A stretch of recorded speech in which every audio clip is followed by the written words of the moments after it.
Assalaamu calaykum. Kusoo dhawaada kanaalka. Haddaad ku cusub tahay waxaan kaa codsanayaa inaad subscribe tiraahdo, sidoo kalena muuqaalka like saarto si dad badan u gaaro.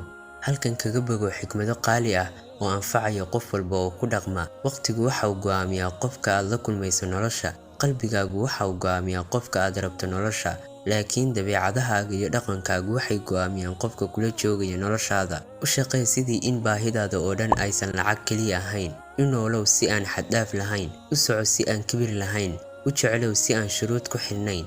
Wax u bixi si aan istusnimo ku jirin. Qabriyada waxaa ka buuxa dad badan oo ku fikiri jiray markaa weynaato ayaa wax wanaagsan samaynaysaa, ama sanadka dambe ayaa isbedel samaynaysaa. Ma jirto qof lagula balamay inuu sii noolaanayo ilaa waayeel uu ka noqdo. Ha sugin waqti kale. Haddii saaka waagu kuu bariyay, ilbiriqsi kasta oo aad neefsanayso waa fursad kale oo Alle ku siiyay ee ka faa'iidayso. Goortii albaab xirmo, mid kale ayaa furma.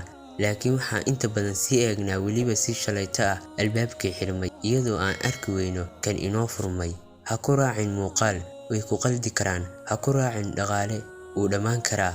Dooro qof farxad kuu keeni kara, sababtoo ah dhoola caddeyn kaliya ayaa maalin mugdi ah kaa dhigi karta iftiin. Xiriirku waa sida guri oo kale. Goortii dhalada nalka gubato, intaa baxda ma soo iibsatid guri cusub, waxaad hagaajisaa guluubka nalka. Dhimashada qof noo dhow ama aan naqaanay maaha inaynu soo xasuusiso ka sheekaynta wixii uu ahaa ama tacsi aan dirno kaliya, ee waxaynu soo xasuusisaa in aan isku diyaarino safarkeena nolosha dambe oo lagu waarayo.